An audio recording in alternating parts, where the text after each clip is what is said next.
عيون وتيقظت أيضا عيون نامت عيون الخائنين وعين نجمك لا تخون نامت عيون الخائنين وعين. The next thing is the engagement. Now, the engagement in Islam is not the kind of engagement that the Kafirs do. It's not where the sister got his phone number, she got his phone number, and they be calling each other back and forth, sitting on the phone 2 hours every night, or they meet at the coffee shop and so on. So that's not the kind of engagement in Islam. The engagement is that a promise has been made, and the two people are intended to marry. And they have made commitments, either themselves or they made commitments to the family, but they did not have the contract and they did not enter the ceremony. This is engagement. Now, in some places, engagement is allowed in a different way. In a different way.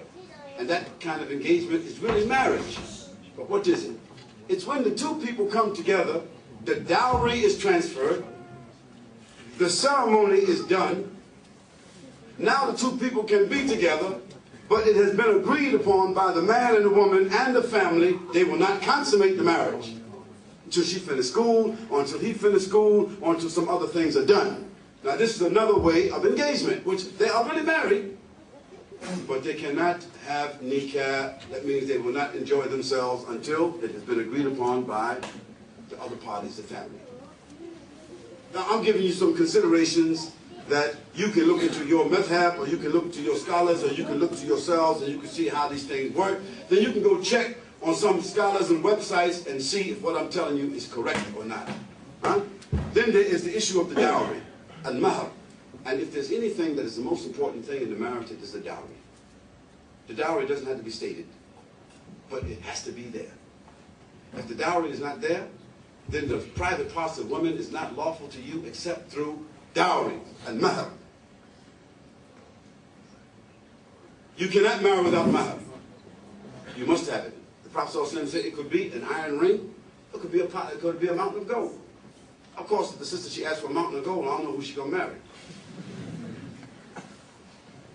So maybe somewhere in between. I don't think too many of us is going to give somebody our daughter for an iron ring or for an ayat of Quran or for some dates. But we need to look at this situation and not make it difficult for these brothers and sisters to get married by setting up these excessive dowries, which usually is set up because the father of the bride, he wants his share. Now you can wait for your share, or you can wait to spend money on her, time on her, and effort on her, investment and so forth. So there's nothing wrong with that. Tell that young man to give her £1,000 a year. Because, I mean, if he's working, he's making $15,000 a year, get $1,000 to her. That's her money. It got nothing to do with nothing. Not maintenance. She got to maintain her anyway. Give her £1,000 a year, there's £10,000. So she got it. But if you say give her $10,000 in the front, because you want $5,000, you're making it difficult. Secondly, the ceremony should be easy. What's required for marriage? A very simple thing. Three things is in marriage. There's three shurut of the marriage. What are they? Huh? First one is that dowry, al-mahr. Number two, there should be witnesses. Number three, there should be ijaba and qubula. Asking, the request and the acceptance. Finally, after all that's been done, the Prophet ﷺ said there is no marriage without enjoyment. Enjoyment. So two people get married, they can stay together for 5 years, but if there was no enjoyment, there is no marriage. So there's no convenient situation where people can come over here and say, I want to marry with for a green card, yellow card, I don't know what kind of card they call it over here. You know, a man get married with a woman and he don't have no intention to really marry her. He marrying her for convenience. There's no convenient marriages in Islam. The Prophet ﷺ said there is no deception in the marriage and no joking about the marriage. If you marry, it's marriage. You should have the intent for that. Brothers and sisters, finally I just want to come down and mention to you that there are some problems and challenges that we put in front of ourselves that we got to deal with regarding marriage. One of them is the uncontrolled nafs. If you don't control your nafs, you will ruin the situation before you even get into it. Lower your gaze, guard your modesty, stay where you're supposed to be at. Brothers, don't be trying to give dawah to sisters, and sisters, don't be trying to give dawah to brothers. Stay where you're supposed to be at. Guard yourselves, obey Allah and obey His Messenger. Sisters, stay in your uniform. Brothers, lower your gaze, guard your modesty, and only be going into situations in which you have the right to go into. And be careful of these telephones and these computers. Because if you allow your daughters to be talked to by a brother, the brother is penetrating her ear. That's what he's doing. He's changing her mind, affecting her heart, and things are going through her body while he's talking to her. So they are having a conversation, and through that conversation, one of the stages of zina is taking place. And when the sisters are on that computer, talking in the chat rooms, they are also in khalwa. They are in a different type of khalwa because they are talking with someone they don't even know or see, and it's a dangerous situation. They could be talking to a freak. Somebody that track her where she's at, follow her, and rape her. She don't know who she's talking to. What's she doing on the computer like that? The other thing is cultural complications. Brothers and sisters, modify the culture. Bring Islam out. Put the culture down. Anytime your culture creates an obstacle in Islam, the culture is wrong. Forced marriages, there's no dalil where the Messenger of Allah sallallahu alaihi wasallam allowed, or the companions allowed, radiallahu anhum, or the tabi'een allowed, or the atba tabi'een allowed forced marriages. This is from the culture. It's not from Islam. Unjustified khula. Sisters who ask for khula simply because they don't like what the brothers say. So now she want to go out the back door. I want a khula. They don't find out about the word khula. So now the sister want khula. Deception and convenience. Brothers deceiving sisters, sisters deceiving brothers, and men marrying women from convenience. And people talking about mut'ah. All of a sudden, Sunni brothers and sisters, brothers, Sunni, all of a sudden they want to know, can we practice mut'ah? First of all, mut'ah was a permission. It was never marriage. It was a special permission. During Ghazwat al-Khaybar. And after Ghazwat al-Khaybar, it was abrogated. So it ain't no marriage. Because there was no divorce, there was no mahar. So there's no marriage. So it's not marriage. Umar ibn Khattab made that clear for us. But the only people who do it today claiming it is lawful is Shia. And we don't share with them their fiqh nor with their aqidah. But all of a sudden, you don't want to pay the dowry. You don't want the responsibility. You want to pay the nafka. And you want to lead a woman when you get ready, so there's no divorce. So all you really want to do is you just want to have a legal girlfriend. There ain't no legality. It is zina. And there ain't no right hand possess. There's no war, so you ain't taking nobody as no slave. So you ain't got no right, malakat aymanihim. You got a woman that's inside your house working for you, and you done somehow told her that she right hand possessed. You got nothing but a prostitute, and you are nothing but a pimp. Excessive dowries is another problem and challenge. Creation and innovation inside the marriage is another challenge. We innovate when it comes to the road to marriage. We innovate when we get married, and innovation is another problem. Also, we disregard the sunnah. From the niyyah to the nikah, we need to practice the sunnah. If you don't know what the sunnah is, Allah subhanahu wa ta'ala said, فَاسْأَلُهُ أَهْلِ الذِّكْرِ إِن كُنْتُمْ لَا تَعْلَمُونَ. Before you get married, before you set up the thing, before you rent the hall, before you do anything, فَاسْأَلُهُ أَهْلِ الذِّكْرِ. Who's the Ahl al-Dhikr? They're not just any imams. They are the ulama and the fuqaha of the Quran and the Sunnah. Go and ask. What are the steps? What can we do, what we cannot do? And then after that, be in obedience. Because he says, أَطِيَ اللَّهُ وَأَطِيَ الرَّسُولُ وَأُولُو الْأَمْرِ مِنْكُمْ. Who is Amr minkum? Those people who have Amr over us in knowledge. And finally, marriage to non-Muslims. We already know that those sisters cannot marry no kafirs. Period. Allah subhanahu wa ta'ala told the Prophet sallallahu alaihi wasallam in Surah Mumtahina, I think it is, the Surah Mumtahina, he says, O Prophet sallallahu alaihi wasallam, when you take the oath of fealty from the women, don't send them back to the kafirs because they're not lawful women to the lawful wives to the kafirs, and the kafirs are not lawful husbands for them. Absolute. There's no doubt about this anywhere. There's no ikhtilaf about it anywhere. A Muslim sister cannot marry a kafir. If she willingly does that, she becomes a kafir. And as for a Muslim man, these non-Muslim sisters you're talking about marrying, these Christians that you want to marry, they are not the Ahl al-Kitab that Allah is mentioning in the Quran. They are Ahl al-Kitab because they call themselves Christians, but Allah made a condition when He mentioned that you can marry them. And that condition is that they have never been touched. Huh? They never entered no paramours. They never had no girlfriend. I mean, they never had no boyfriend. They never, you understand me, was married before. They never had a sexual relationship before. They have been pure and they have been chaste. Now, where you going to find those at? You got to go to the hospital and find them. When they're born. So, brothers, when you marry these non-Muslim women, you're going to wind up with a problem.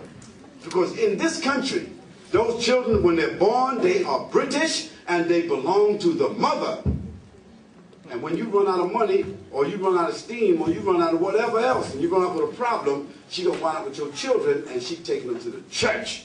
And if she don't take them to the church, the grandparents on her side is going to take them to the church. Now, what you wind up with then? You wind up with some children that don't even know their father, or don't respect their father, or they wearing a cross, or they in the church, or they went someplace else, and you messed up. You're going to wind up by yourself and lonely. So don't marry these Kafir women with all these Muslim sisters that's available. Take what Allah gave you, which is halal, and be patient. Don't marry these Kafir women. Unless they become Muslims, they make tawbah, they become clean and lawful for you, then no problem. When you marry them, they Muslims, your children is Muslims. Go right ahead. The Prophet ﷺ, he did that. Having said that, brothers and sisters, I thank you very much, inshallah, for your patience and tolerance. And I want to respect the time. I want to thank the brothers from the Islam Bradford and, for their work in the field of dawah, for their collaborating with the Purpose of Life Center. I hope I didn't say anything too graphic or annoying or aggravating for you. Brothers and sisters, at this point, if you don't mind, we are handing out some envelopes. Do you mind if I just say something? We're handing out some envelopes to you, which is envelopes that we give out in every place we go to support the work of the Purpose of Life Center. The Purpose of Life Center, alhamdulillah, we have 2 licenses to broadcast. We are not going to broadcast on television right away because the only option we have right now is Sky. And Sky is dangerous. So we don't want to broadcast on Sky. Plus, Sky wants 18 to 26,000 a month. Obviously, we can't afford that right now. And we want to give you quality. We don't just want to broadcast anything. So what we've decided to do, inshallah, very soon we are going to webcast. So you will be able to get our programs webcasted 24 hours a day with good transmission if you have, what do they call it? What megabytes? What gigabytes they have? What's the first, second, or third level gigahertz broadband, whatever they call it. So if you have that broadband, you'll be able to get the Purpose of Life channel. And you'll be able to get Channel Islam, which is 2 channels that we have. You'll be able to get that very soon. How you can help us is by putting something in those envelopes. Because you will get the ajr, whatever Allah gives to us, you will share in it. Whenever a shahada is given by us, you will share in it. MashaAllah, any products or programs that we do, you will share in it. The other thing, we're not far from you. We're right down the street, or the M1. Come and visit us. So you can see physically what we are doing. We're building a Purpose of Life village. 26 penthouse apartments, 2-bedroom apartments right next to the center. We're building that. We're building a multi-purpose hall where if you want to rent something for 350 people in a very beautiful place on top of the hill, you'll be able to see that because we're going to build that, inshallah. Now, if you don't know what it is, go to our website, iim.tv. If you don't know what it is, come and visit us. We're open every single day. Any day of the week, come and visit us. But take my word for it. Secondly, if you benefited at all from this prep, we ask you, give something, because what you give, you will find it in front of Allah subhanahu wa ta'ala. So having said that, if there's some questions, if there's time for it, I'll answer them. If there's no time for it, inshallah, the brothers, I think, want to remind you about the registration. Brothers and sisters, the registration had nothing to do, we ain't sharing none of your daughter's information with nobody. We're not doing that. We're not asking them to give us their information. We're just saying name, address, phone number, email, whatever you've got, then we take that and we register you.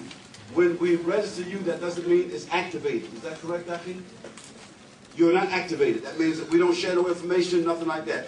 In order for you to become activated, then you've got to, under supervision, you've got to then give us the detailed knowledge. For brothers, it means you got to give us all the information that you would want to know about a sister. And for the sisters, you got to provide us all the information through your wakil or your wali that you would want to know about a brother. Then we assign, along with the father and the wakil, we assign a supervisor. That supervisor might be an imam from Bradford, it might be an imam from Sheffield, it might be somebody from Manchester, but there will be 4 or 5 different supervisors who themselves are known to the Muslim community. Nobody will ever share information, nobody will ever get to meet anyone unless it goes through the processes through these imams or these supervisors. But the first step is, if you're interested and you're looking for a wife or you're looking for a husband, we ask you today to register, because you've got to be in it to win it. You heard that before. To be in it to win it, that means you got to at least register, otherwise we can't help you. You got to go another route. So may Allah bless you, brothers and sisters. I give the microphone to my colleague, Brother Ahmed, and I want to thank the brothers and sisters who organized this. سبحانك اللهم وبحمدك ونشهد ان لا اله الا انت ونستغفرك ونتوب اليك والسلام عليكم ورحمه الله وبركاته. Jazakumullah khairan. I'll just be very quickly because I know we haven't got much time. Inshallah, I'd just like to thank the Shaykh first of all. Jazakumullah khair. I do hear the talks every time we get some, but alhamdulillah, it's just as if he's new every time. I'd like to just thank the host, Islam Bradford, alhamdulillah. I'd just like to apologize also for the delay and the technical problems we had there.